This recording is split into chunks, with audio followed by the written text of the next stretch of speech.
T-minus 60 seconds and counting. We passed T-minus 60. 55 seconds and counting. Neil Armstrong just reported back. It's been a real smooth countdown. We passed the 50-second mark. Power transfer is complete. We're on internal power with the launch vehicle at this time. 40 seconds away from the Apollo 11 liftoff. All the second stage tanks now pressurized. 35 seconds and counting. We are still go with Apollo 11. 30 seconds and counting. Astronauts report it feels good. T-minus 25 seconds. 20 seconds and counting. T-minus 15 seconds. Guidance is internal. 12, 11, 10, 9. Ignition sequence starts. 6, 5, 4, 3, 2, 1, 0. All engine running.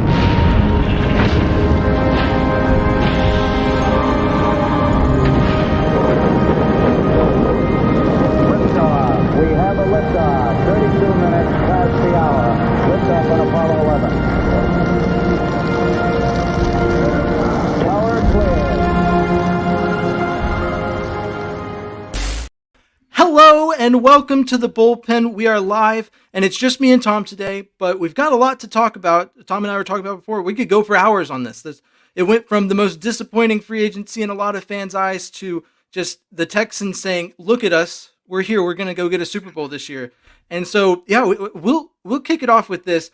I feel like Ian Rappaport right now. I'm sitting here. I'm watching my phone while we're doing this, trying to see if someone's going to break this Eric Armstead or who are the safety the Texans could be attacking. And all of Texans Twitter is just trolling everyone. Everyone thinks everyone has a source, and they're like, oh, you're not going to believe what you're about to hear. You're not going to believe it. And so I don't know how many people legitimately have a source, but it's a little frustrating, wading through this waist-deep water of sources that people apparently have. But Tom, how are you doing today? We'll start with that. How can you not be doing well as a Texan fan? It's a beautiful time to be a Texan fan. I mean, we were all excited going into the free agency period, knowing that Nick Cassera was armed with all this money and all this potential to improve this roster. And it started out really slow, and people were coming for him, and it was just crazy. Like, they wanted instant action. And Nick said, I got this. Be calm, chill, all in good time. And then he just went to work. And it's just a masterclass that he's been putting on from perfectly finding the pieces to fit the puzzle. And I mean, I want to say you tweeted it out, or somebody did. I've seen so many tweets and reactions that he's just playing 5D chess, and he's just 2 moves ahead of everyone. And it's like every time you think you know what he's doing, he's one up in that move to do something better. And the team looks phenomenal. I want to start the season tomorrow. I couldn't agree more. I mean, the only move I can think of that he's made that didn't it makes sense in retrospect, understanding what they might have been trying to do. But the trade of Sheldon Rankins to me is a bit puzzling. Just looking at it at face value, but it does make sense. Malik Collins. Malik Collins. Yeah. No, Sheldon Rankins left as a signee to the Bengals. Goodbye to Sheldon Rankins, and thank you for all you did for us. This whole D-line's being revamped, but we'll get to that eventually. So day one, Nick steps through and just, we're like Lonnie Johnson Jr. I'd love to see him back. I think he fits the scheme really well. But, a lot of people are like, okay, so is our marquee signing for day one of free agency going to be Lonnie Johnson Jr.? He kind of redeems it with Anees Al-Shazir and Al-Shair. I'm going to have to adjust to saying that out loud. I've been reading it so many times. And then Tommy Townsend. I mean, every hole that you saw in this Texans roster that like popped up just kind of started to get filled. And then we go into day two, and day two, Nick just decides to annihilate everyone. And it came later in day two, and day two had a lot less moves, but there's the trade for Joe Mixon. And I want to know first, let's talk about that. How do you feel about the move for Joe Mixon, understanding his past on and off the field and where he's at in his career, understanding how running backs kind of develop over their careers? It's really difficult, right? A lot of people want perfect model citizens on their sports franchises, and I get it. And not everyone does that. And for whatever reason, things happen and people make mistakes. I think that the league has kind of ruled on Joe Mixon's mistakes in the past, and he's moved on from it. I don't know how you can't do that at this point. I mean, it'd be different if there was some kind of pending legal action he was facing. I know when the move came to Houston, there was instantly some media people that were wanting to point that out. And I just, for me, I understand it. I'm not going to tell anybody how to feel. I'm just looking at the football player. I'm looking at the person right there in the moment. I thought it was a great savvy move to really like wade through the running back waters. And I was with everybody else. I wanted Saquon Barkley. I think the Texans wanted Saquon Barkley, but I think they were also very diligent about what they were willing to spend, knowing what they had in mind and what they wanted to do. And they just did not let Saquon Barkley make them or force them into a position. So when that trade didn't happen, or when that signing didn't happen, I'm sorry, then they were like, okay, now it's time to move in different directions to see what else. And I think it was just an amazing job. When you talk about a guy like Joe Mixon, his resume speaks for itself. I mean, he's rushed for over 1,000 yards in 2 of the last 3 seasons. The guy averages 50 receiving yards a game. I mean, it's just a phenomenal player. I understand people's apprehension with the person. I get that. And I'm sure he'll probably have to speak to it when it's time for him to speak to it. I think as long as we're not talking about him doing any more, dastardly deeds, play football. I hope that's the last you talk about it. You know what I mean? I hope he's learned his lessons and he moves on from that. But I mean, I'm so excited about having him in the backfield just for the versatility that he brings to be able to have the run pass option from your running back. We saw it with Singletary when they threw him the ball. He had huge monster games, and Mixon had some really, really impressive games for the Cincinnati Bengals. Yeah, I mean, it's a great scheme fit, and it's funny that you bring up Saquon Barkley. There was a rumor that was thrown out today that Howie Roseman, I believe that's the Eagles GM's name, per Penn State's head coach James Franklin, talked directly to Saquon Barkley before he was allowed to, and so the Eagles could be facing some tampering charges in that. But I don't think that's what affected the ultimate decision for him to go with the Eagles over the Texans. I think the Texans were stuck at the price they were, and they were never really going to raise their price in order to accommodate what Saquon wanted. And the irony is also not lost on me that Saquon Barkley was replaced by Devin Singletary in New York.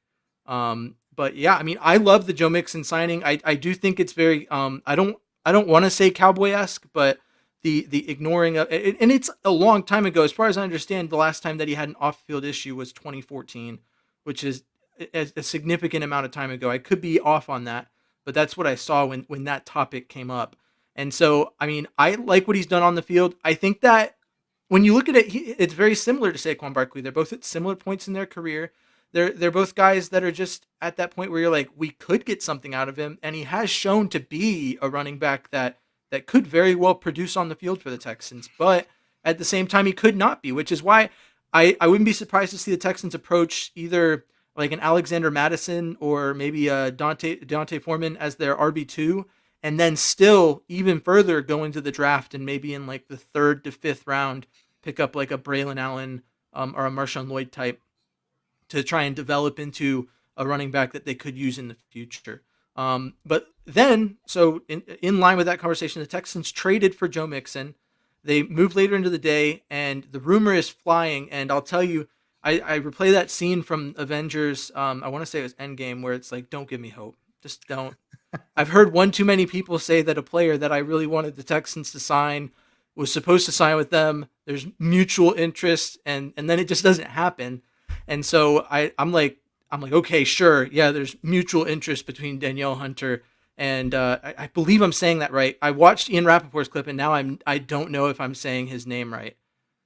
Is it Danielle? I believe it's Danielle Hunter. I've been saying Danielle Hunter in my head when I read it every single time I've read it, and I feel really dumb for that. But I think with all the sacks, you're gonna have to get it right. Yeah, I know, right? It's gonna be, Yeah, like all these signings, I'm gonna have to get them right. I'm gonna have to start getting the names right. I can't. That was the same last offseason with Henry To'oTo'o. I was like, how do you say that? I can't read it. But signing Daniil Hunter is the splash move, and I spoke to it. I feel like the only real splash move we've gotten from Nick Caserio in his time as the Texans GM is the trade from 12-3 last year in the draft. And so this is the first free agency splash that we've seen from him. You could argue that some of the other contracts were like big money for the player, but that goes back to a discussion we've had before about how like when you're a poverty franchise, you kind of pay like the poverty franchise tax to like bring players into your organization.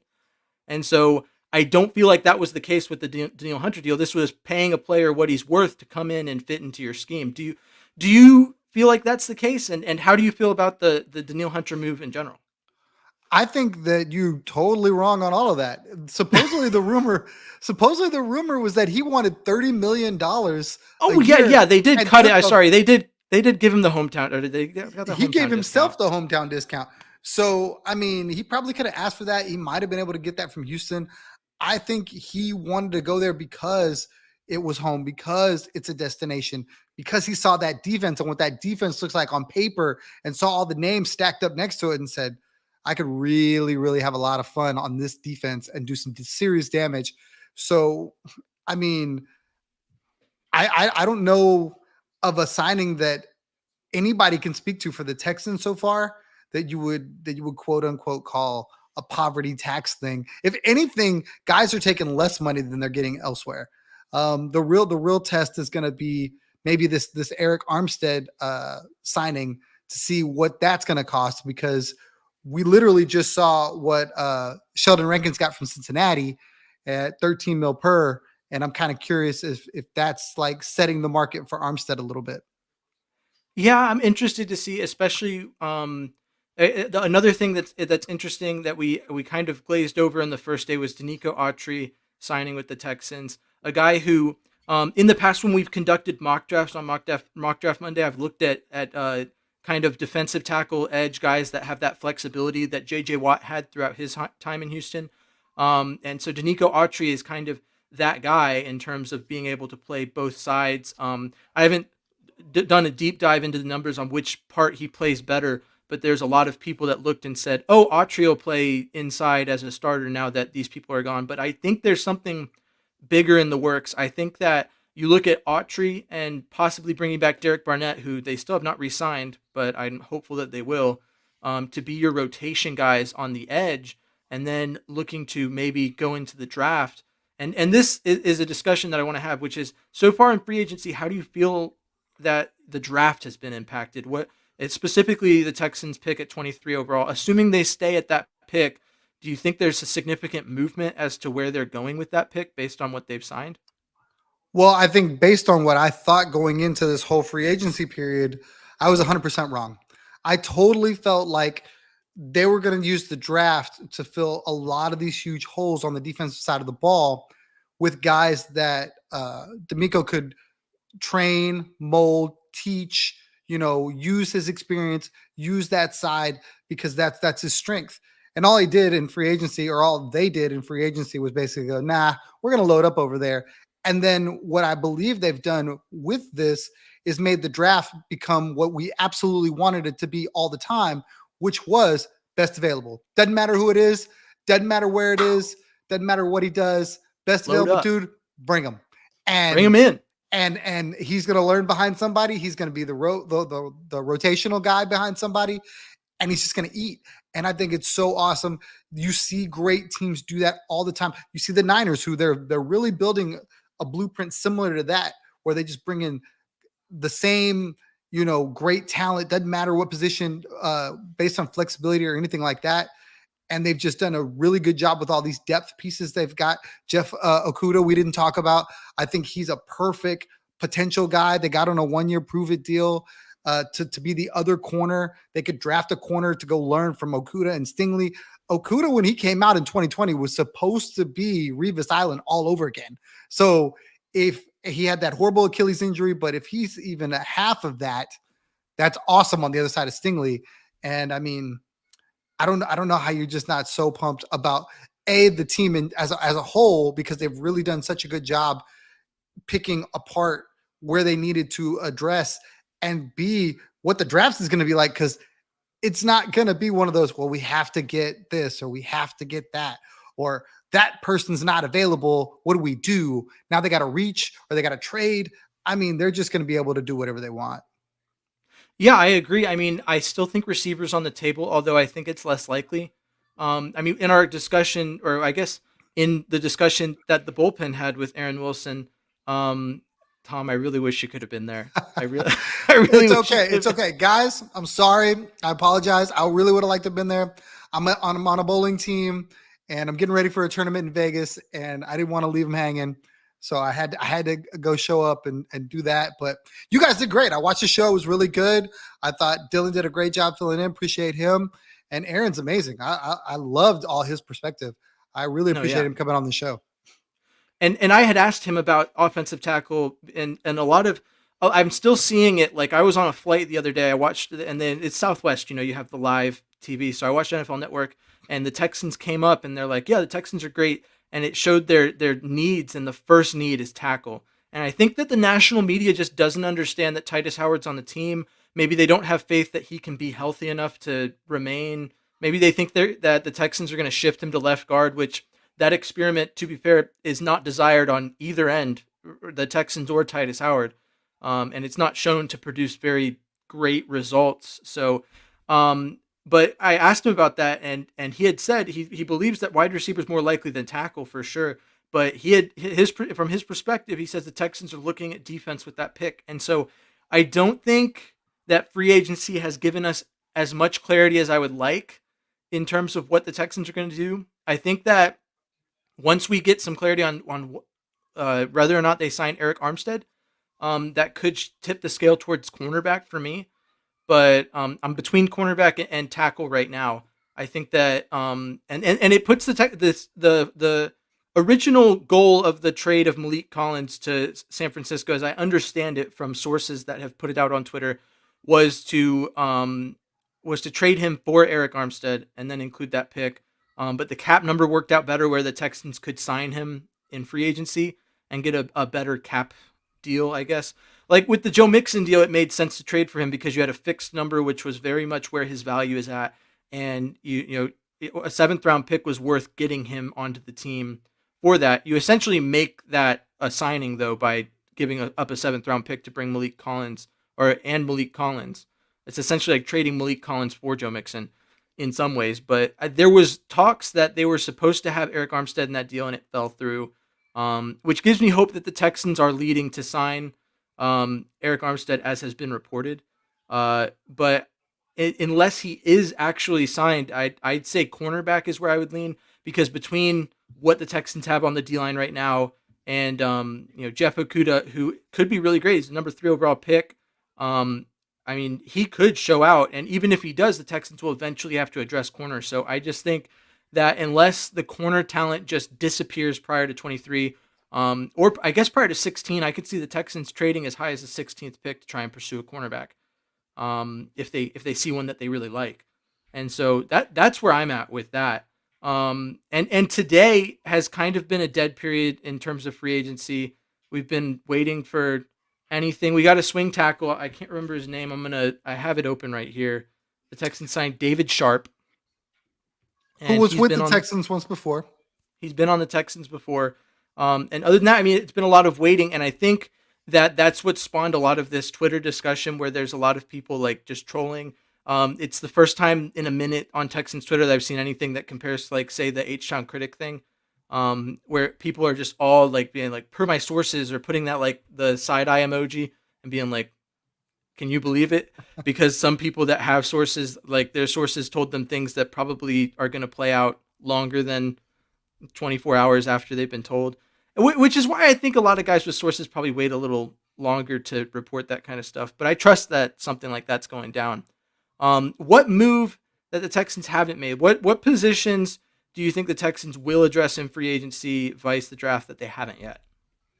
I believe it's got to be D tackle. I don't know that you just go get one of those guys in the draft and start them right away. I would imagine that's something potentially that they would just rather have a veteran guy with this group. Um, that's really it. I can't see them going after a wide receiver, especially after what we saw Calvin Ridley get. I don't know that they want to pay a wide receiver that kind of money, knowing that you're probably going to have to pay Nico Collins that next year. So, if anything, I think Mooney would have been a guy they might have targeted. I know a lot of people wanted him, but he's an Atlanta Falcon now. And I just really don't know that there's anybody out there that's really somebody that makes a lot of sense for the Texans more than what they already have. I think if Robert Woods would have got cut, that would have like signaled, okay, they're really going to go after another wide receiver. With him in the fold, I think, and they bringing back Noah Brown, they probably have everything that they're probably going to do as far as that. So it's got to be D tackle for me. Yeah, I mean, I think D tackle's one. I could see them going safety. A lot of people are saying Justin Simmons. The Eagles reporting, or it being reported that the Eagles are out because of Simmons' asking price, leads me to believe that Simmons might not be the guy. There's a lot of push for like Quandre Diggs. There's a couple of other like good veteran safeties that I think could provide support in the same way that like Adrian Amos did when he was picked up in the middle of the season. A guy who's experienced, or maybe like a Kareem Jackson, although we didn't really get to see the full effect of him. It was so late in the season. But having like a guy who may or may not be able to start, but I mean, I think that watching what, and a lot of people, and here's something that I have to say, a lot of people are like, we need to cut Robert Woods and Jimmy Ward because Jimmy Ward's always injured. And those two are lumped in together for cap reasons, right? But to me, I think we're focusing on the wrong safety. I'm not out on Jalen Petrie, right? I think Jalen Petrie can fix it, but I think that if we look at the replays of a couple of great Stingley plays, a lot of Stingley's great plays are picking up, after Petrie, who failed to provide the coverage he was supposed to. And so I think that a lot of people, when you look back at Petrie's season, it was a lot more detrimental to the secondary than almost any other thing, even Jimmy Ward being out. So when I look at what the Texans should do at safety and free agency, I'm looking for a veteran guy who, if needed, could step up and play instead of Petrie, or could step up and play if Jimmy Ward is injured. And I mean, with that, you might grab a safety in free agency and then go into the draft and grab a young safety to also develop alongside. Cause I mean, if we're looking at the Texans safety room right now, Adrian Amos is out. He hasn't re-signed at least. So it's just, and I think DeAndre Houston Carlson is also out. So right now it's literally just Jalen Petrie, and I believe Kareem Jackson didn't re-sign. So it's literally just Jalen Petrie and Jimmy Ward. So I would expect more significant movement at safety than just one player, whether it's through the draft or free agency. Something's got to give. Or maybe they bring Brandon Hill up from the practice squad. I know that the 7th round pick last year just didn't really see a lot of run. Maybe they were saving him. Maybe they could use him in a free agency capacity. Sorry, not free agency, special teams. I'm mixing all my words up. But I've got a question in the chat which says Sheldon Rankins is leaving. What does that look like in terms of a cap situation? Now, I've done a little bit of digging on that, just looking on Twitter and looking through. On Spotrac, it says that his cap hit was $8 million, somewhere just under 8.5 million. A lot of people are saying various numbers. What I've gathered from it, now I haven't fully confirmed this is just what I've gathered from all the information I've put together, is that this year the cap savings is approximately $3 million. But the real cap savings that you get from trading Malik Collins is next year, and I believe that number is closer to like 8.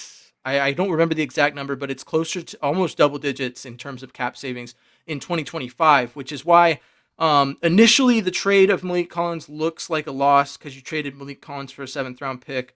But when you look at the cap hit that you get rid of in the deep future, it looks like Nick is setting the groundwork for his moves. That way he consistently has cap space to improve this team year in and year out. So I'm not mad about it if that's how it plays out and my understanding is correct. But yeah, that's my understanding of it. And then looking at other things, would you trade, just catching up on the chat for a second, Would you trade 2 firsts and Nico for Jay Jettas? We've had this discussion briefly before, but Tom, I'll let you have at it for a second. I got something to say on it. It's really interesting. I don't know that that's enough to get him, to be honest. I can't imagine what Minnesota would want. I know that there's a ton of speculation that he is gone because when you look at what they've done over there, I think they've put together a decent roster, but I don't know that they have a quarterback yet. I know that they brought in somebody on the cheap, but it's definitely not going to be enough. I think Jay Jettis is pushing for Justin Fields, and as far as I know right now, everybody's out on him, which is really weird to me. I think Chicago should have tried to get up off of him like sooner rather than later. The longer it goes on, the more people are more apt to probably draft somebody. So it's going to be really that. Once he asks for out, then they're going to have to look and see what they can do. If you could do that, I would do that. Now, I will only say that because I think the Nico situation, based on what just happened with Calvin Ridley, is going to look a lot like the John Grenard situation of this year, because John Grenard got $19 million for 4 years, and that's really good. And I'm glad he got his bag, but I would rather have Danielle Hunter at 25 for 2 years because he's the better player. And you're not committed long-term to him. No, you're not. I firmly believe that Nico's going to get the bag next year because of what Calvin just got, which blows my mind. I even think they have the same representation, which to tell you all you need to know. David Mulugeta got that contract today, and it's amazing. Good for Calvin Ridley. I don't know how a 30-year-old guy gets that much committed money for 4 years. I don't know. 30-year-old guy who has missed an entire NFL season and, for all intents and purposes, since that point, has not shown any reason to receive that contract. He did. He's okay. He caught for over 1,000 yards. I won't dog him. I just don't think he's worth that. So 50 million guaranteed is a lot of money.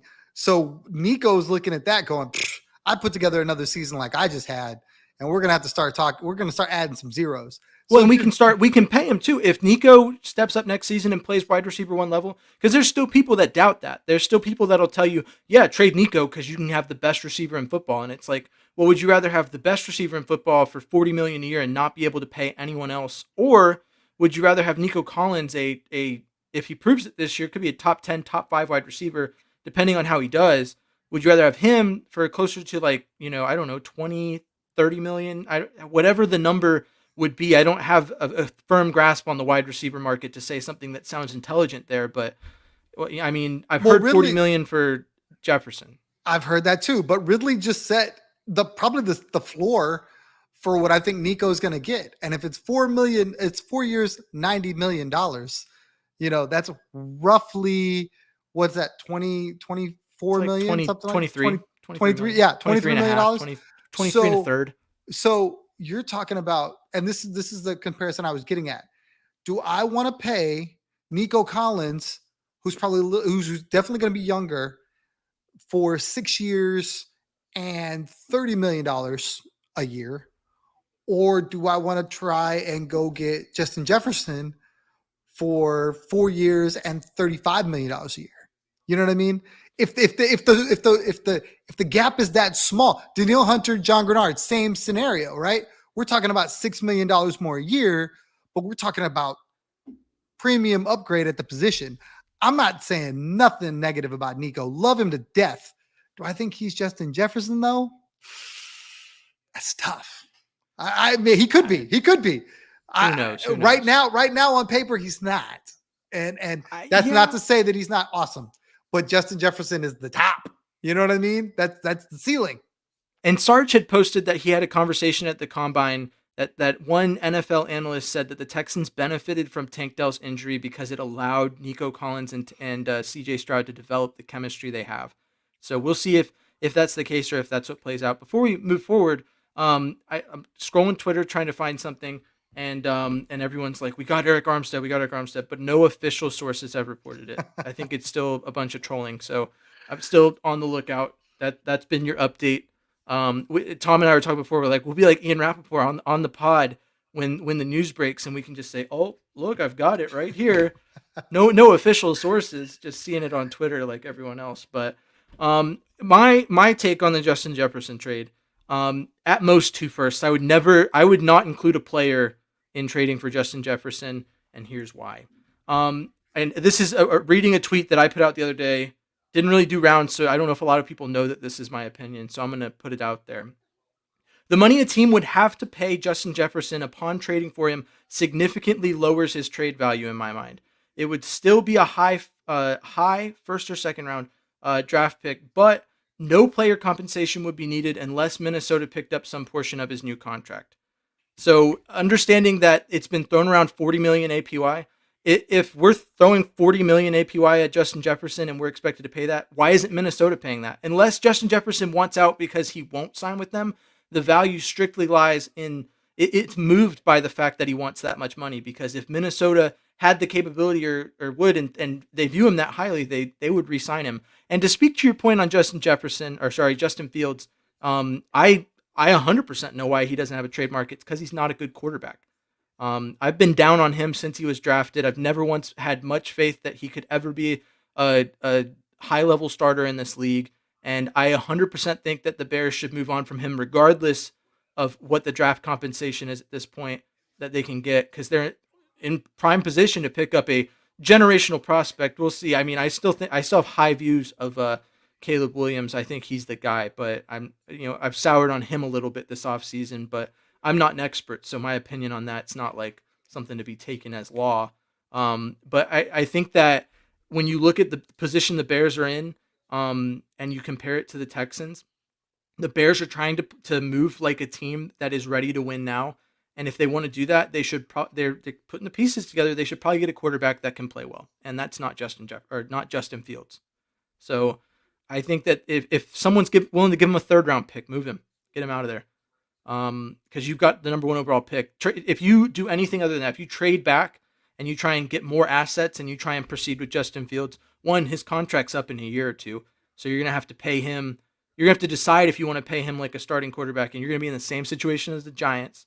You're gonna be paying a guy far more APY than he's worth because he's the guy who did all right when you had a good season, and then he's gonna fall apart. Now the Giants are already like, oh, I hate this. This is awful. It's just solving quarterback is more important to me than getting the assets to build around a quarterback when you don't have one. So the Bears have plenty of assets. They literally just need to get a quarterback. So I don't see why they're sitting there. But this is a Texans podcast. I don't know why we're talking so heavily about the Bears right now. Good grief. Well, I brought it up, and I brought up Justin Fields because Jefferson is on record, on video record, saying that he thinks Justin Fields is a great quarterback. So if I'm Minnesota and I feel like I need to appease my wide receiver, then I would go get the guy that he has this confidence in and let them build that relationship, and whatever goes. I think they move Jay Jettas because he wants out and doesn't feel like he can win there. The reason I believe that the person in the chat and myself would include Nico in any kind of trade is because you can't pay both of them, because you can only pay one. If you look at what's going on in LA with the Chargers had to cut Mike Williams because they tried to pay both of their premier wide receivers, and then they got up against it. So that's what you try to guard against, is not having too much money invested in one skill position, and they had it. So if you go out and you get Justin Jefferson, you can't pay him and someone else. It's kind of the reason why T. Higgins wants out of Cincinnati, because he's not going to make Jamar Chase money. So that's why it's tough. Yeah. And it makes sense if you're going to do it. All right, you're getting a guy.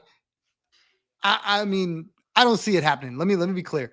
There's no scenario where I see Justin Jefferson in a Texans uniform. It would be phenomenal. I just don't see it. So I am perfectly happy with what we got and ride with it, and we'll be fine. 100%. An update.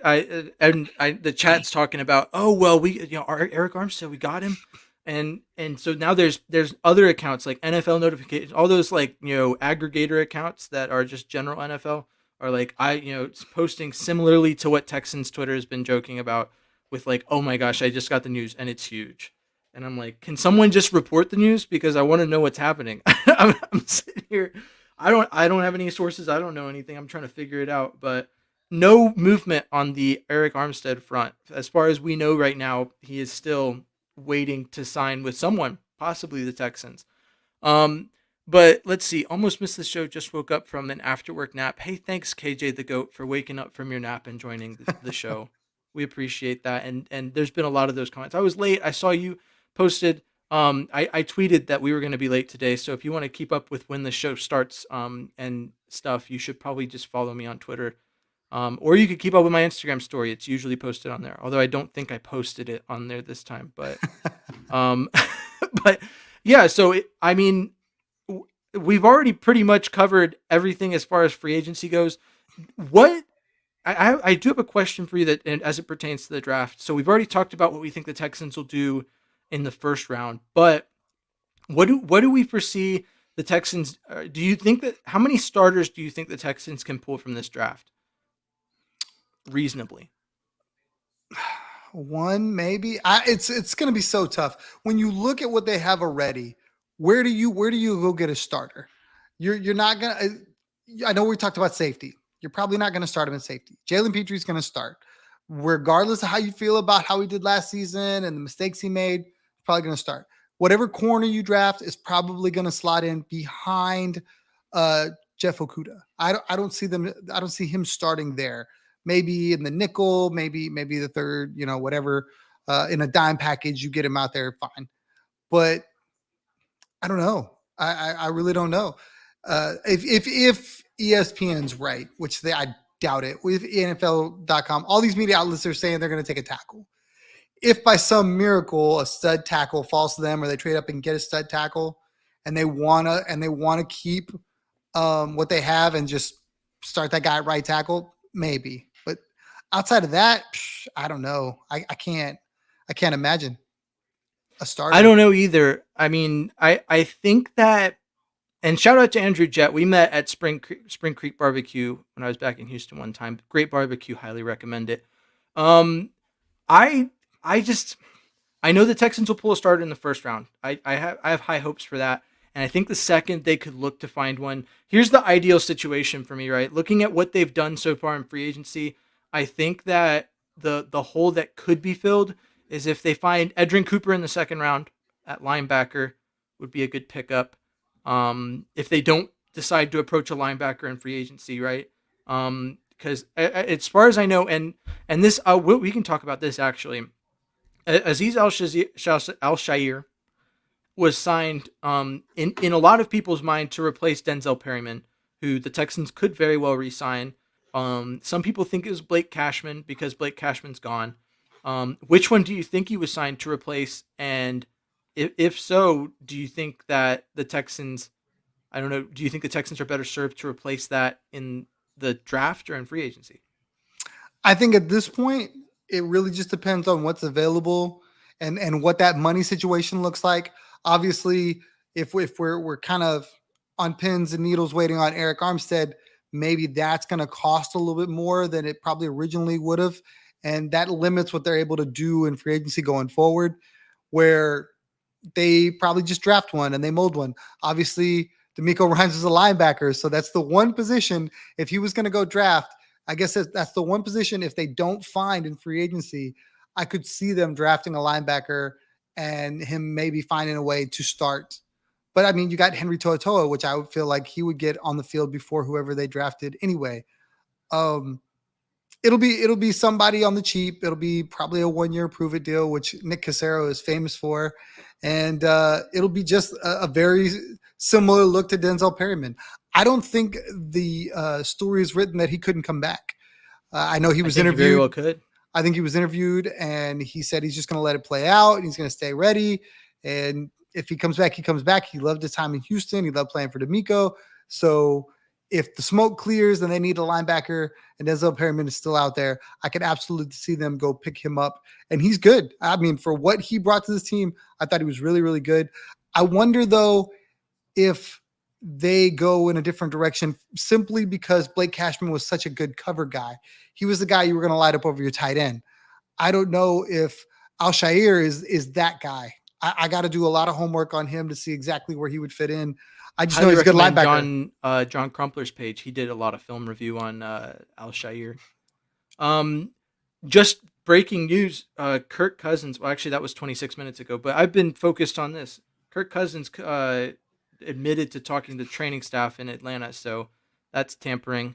There's a lot of tampering going on, not legal tampering. Like, I love referring to it as legal tampering. It's so much fun. And people are like, I can't believe you do that. I'm like, no, I mean, I know it's really free agency. Realistically, they should just move free agency's start to that point. But I mean, yeah, legal tampering is fun. But looking at it, I mean, the Texans, I think, could very well bring Denzel Perryman back. I at the right price, that I think might be the best move. Although, I mean, a lot of people, it might be biased, right? You know, that you have Edrin Cooper, who's a Texas A&M guy. So you got a lot of guys that are like, I want him to be here because he's an A&M guy.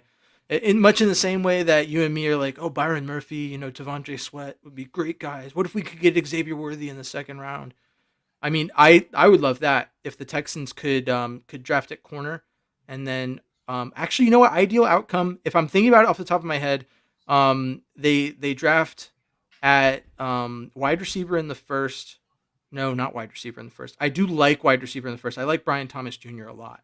But I think they go corner, and then they trade up in order to get Xavier Worthy. That, or they could go Brian Thomas Jr. in the first, and then in the second they could take Edrin Cooper. In the third they could take Mike Sanders Strill. I think that's how you say it, from Michigan, who's a corner that could be about what they're looking for. But yeah, we'll get to that. We're not going to have a mock draft Monday this next week, but in the future we'll have another mock draft Monday to discuss that. But Tom, I do have one more question from the chat, and then we'll get final thoughts, and we'll kind of bring this. I feel like we've really gone in on this adequately. But a couple questions from the chat. What are the odds the Texans take a wide receiver in the first round? I think it slots in somewhere just below cornerback and defensive tackle. I think we already kind of covered that, but Tom, what do you got? Based on the way Nick Caserio just absolutely masterclasses free agency, I totally believe he's going to trade back. He's going to acquire more assets. Then he's going to draft the wide receiver at like 29 or something dumb like that. And then he'll turn around and take the corner with the pick that he got. And it'll just be master stroke on top of master stroke. And it'll just be like, how did he know to trade back? And the guy he wanted all along was still there. It'll be, you know, Xavier Worthy at 29 or something like that. I'll be like, they got the fastest guy in the draft to go on the other side of Nico and Tank. And it'll just be a storybook ending. Storybook ending. Yeah. Oh, for those of you who don't know, you'll see those in the regular season. I like to write my storybook ending for the Texans games. Let's see. Guard play on Instagram is a question that we have. Do you think we should take a guard in the third? I like Cooper Beebe in the third out of Kansas State. What do you think? Do you think the Texans do anything to address guard? I know that Dalton Reisner, the starting level guard, put out on Twitter, you know, all I've ever asked, I've never asked for the bag. All I've asked was for the contract that is equivalent to that of a starting level guard. Do you think the Texans could possibly pursue a higher level veteran like that? Or do you think the Texans maybe address it in the draft or just roll as it is? It's really interesting. I think that you're going to see moves made based primarily off of what they do at D tackle. I think if we're reading about Armstead signing a monster deal, then maybe, you know, that prices us out of Reisner or somebody of that ilk. Doesn't mean they won't go sign a guard for the sake of signing one. But I mean, when you think about it, and we've talked about it at length, I know we had Texans County on. He talked about it. There's a ton of money spent on the offensive line. Like, can they go sign another offensive lineman? I don't know. You can never have enough. I know that much. So if they could get their hands on Reisner, I know we looked at him a lot last year. We thought he'd be a great fit when they were having injury concerns, and it just didn't work out. I think the guard thing really depends on what they're going to do with Titus Howard. If Titus Howard is a tackle, then they'll absolutely go get a guard. If Titus Howard is a guard, well, then they're probably not going to mess with that, and they'll get a tackle. If Titus Howard is a guard, we've got bigger problems. It's what they're I, doing. I don't know. When he left the field for the last time, he lined up at left guard. So I don't know. that was an issue with Kenyon Green going down, Kendrick Green, so many Greens, K Green, and then other, we ran through so many linemen. Like I've said it once, Jalen I'll say it a Green, thousand Jeff times. Green. Yeah. I mean, I've said it once, I'll say it a thousand times. The Texans' offensive line, the problem there is healing. So anyone who's saying we need to address the offensive line, the Texans need to add depth. The Texans may add someone to the roster who is not on the roster now to start at left guard, possibly. But as I see it right now, the Texans have the starting five on the offensive line on the roster. And we've gotten that indication from their moves in free agency so far, which free agency has just started. So we could get other indications, but for now, I don't have any reason to believe that the Texans, and I'm not addressing Juice Scruggs as a guard. Juice Scruggs is very clearly the center this next season. I think that you look at Patterson could start at guard. Kenyon Green, the Texans could, he's supposed to be that run blocking guard. He's supposed to be able to step up and show a presence in that, which is the one part of the offensive line that never really performed at a level that was great consistently, was the run blocking part. So I would 100% expect to see some sort of moves in depth, but nothing addressing the starters. I guess I'll leave you with this last question. There are a bunch of rule changes were proposed. I don't have them in front of me, but I can kind of remember most of them. Challenging any foul within the last 2 minutes was proposed. A 4th and 20 instead of onside kicks was proposed, and those are really the main two. I think the Eagles want to add like tenths of a second to the clock when it's under a minute and a quarter, which I think is interesting. But the most interesting of those to me is the 4th and 20. And the reason that I like it is that I believe, could be wrong here, but I believe that the most recent team to convert on a 4th and 20 in the NFL's history, 4th and 20 or greater, was actually the Houston Texans. And it's actually a significant play in the Texans' history because it's what put them at the number 2 overall pick in the 2023 NFL draft. What are your thoughts on those rule changes? And which one, if you had to pick one, which one would you want them to implement? I'm a real big fan of the challenge system. I feel like in every sport you have a challenge system, and they do have the challenge flags in the NFL, but like to take it to that level, inside of 2 minutes, you never want to get the game wrong. So for me, any way that they can clean up any errors or anything like that, I'm here for it. The 4th and 20 thing, part of me likes it. I know they're doing it in the XFL, and it's helping with like scoring, like you're never really out of a game. That's kind of how they sell it. So if they came in tomorrow and said, yeah, we're doing it, I'm like, okay. When they changed the overtime rules, I didn't love it at first, and now it's kind of grown on me. I'm kind of used to it. So the rule stuff doesn't necessarily affect me one way or the other. I'm not like a purist. It's like, no, you got to keep it the same. And I'm not like the sanctity of the game. Protect the shield. I'm not one of those guys. If it's good for viewership, if it's good for entertainment, let's do it. And I just want to line up tomorrow. I just want to see the Texans play. I saw 100%. On Instagram, CJ's out there throwing the football right now. I'm like, let's get it going. That's what I want. Let's go. So for me, I'm torn between the two. I like the idea of challenging anything under 2 minutes. There's been a lot of from what I read from that rule, they're saying challenge any foul, which means that under 2 minutes you could just challenge anything you see on the field, pass interference, whatever, just any sort of thing. And I like that idea because of how many times, but I feel like more times than not, the Texans have been in a situation where they had to it's like, okay, we just scored and we brought it within one score. Now we have to kick an onside kick to get back in this. And I thought if they could recover that onside kick, man, they'd probably get in the field goal range and they could win it. And the hopelessness of an onside kick to me is just, but I like the idea of the 4th and 20 because I feel like there's actually a more realistic chance that the Texans could convert a 4th and 20 than there is that they could recover an onside kick. And with that, so 4th and 20 from your own 20, if you convert on a 4th and 20, you are now at the very least, you are at your own 40. And that is really good position to be in. So I personally, if I could pick one rule, I'd pick that one. I like the idea of that, especially with CJ at quarterback. That's really what gives me the hope that that's possible. I don't feel like we'd be in a position where we needed to onside kick a lot, though, with CJ at quarterback. I mean, come on. It's CJ Stroud. Um, but Tom, do you have any final thoughts about free agency, the Texans draft prospects before we kind of bring this thing to a close? If this free agency has taught us anything, and I'm talking anything at all for everyone, be patient. Let these guys cook. Like I can't tell you how many people after day one were coming for Nick Casario's head. I saw fire Nick Casario. We're gonna be tight with this money, and it's like they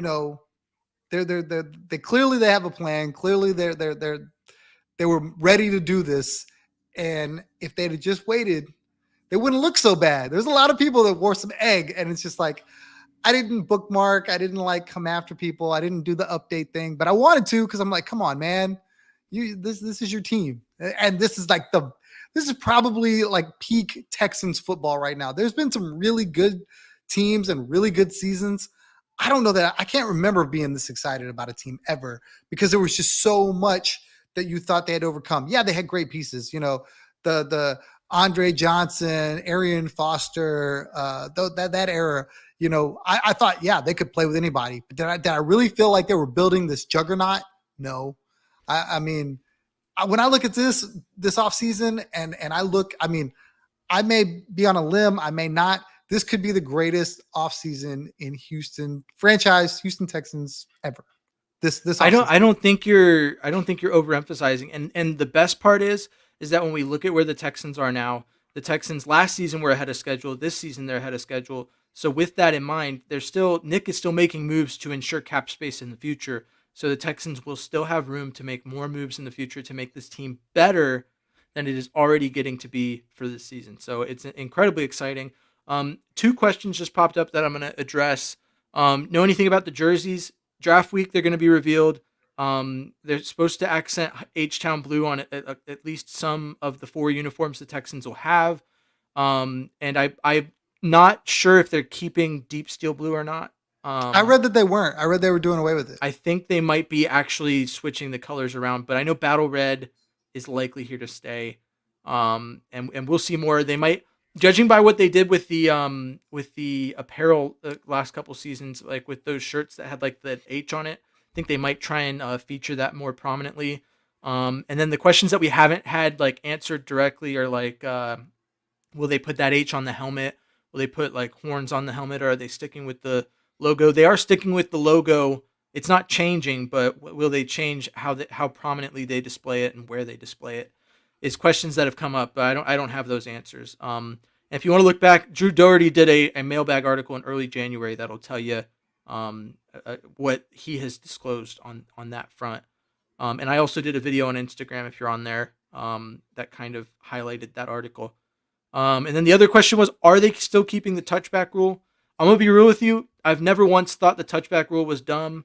This recent push that everyone thinks that the ball going out of bounds behind you is not a touchback, or you're going into the end zone and you fumble it out the back and it's a touch. Like, I think that's there's other ways that could be as fair or more fair to deal with it, but I don't personally have strong feelings against that rule. I just think it's okay as it is. So, but I haven't heard anything about them changing it either. Tom, I'm going to give you a chance to talk about the touchback rule. I want to know how you feel about it.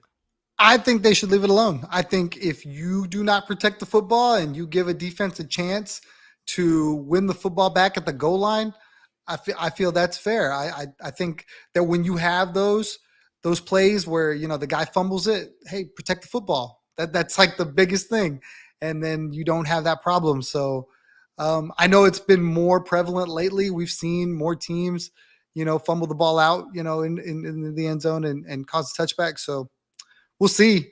Again, I'm not a rules guy where I need it to be a certain way. If they change it, cool. But if they don't, I'm cool with it. I think it adds a little something to it. All right. Yeah, no, I agree. I see we're in agreement. Sometimes we're not in agreement, guys, but this episode has mostly not been that. And Andrew, as far as the players have probably seen the new uniforms. I mean, anyone who has seen the concepts or the new uniforms in general has signed an NDA, likely was not allowed to have their phone on them, and the Texans are keeping that secure. So I have no reason to believe anyone has seen it and is able to talk about it. But people have seen them. I know that for a fact. Thanks for being here, y'all. I see we're at 450 people live. That's a lot larger than any number we've ever had, so I appreciate that. Yeah, thanks. Thanks for tuning into the bullpen. Right down here has been Tom Chavarria. Tom can be reached on Twitter at Third Coast Tom, and he's also taken his Instagram off private. It's TC Tom One. Bullied into it. James wouldn't Yeah. wouldn't leave it alone. He had to have it, so we have it. I basically made him take his Instagram off private, but it is off private, so you can follow him on there. And he has engaged with my stories at times, so I know he's using Instagram. Maybe he'll like some of your posts. Who knows? Absolutely. Absolutely. I am N1 Texans fan, and you can find me on all social media at that. It's also where you can find the YouTube channel for the podcast.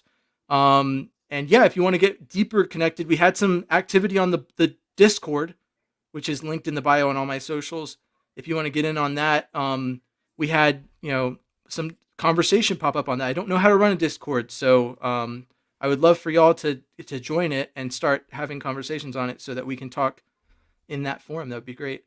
Yeah, and that's it. Thanks for tuning into the bullpen. As always, stay classy, Houston, and vamos Texans.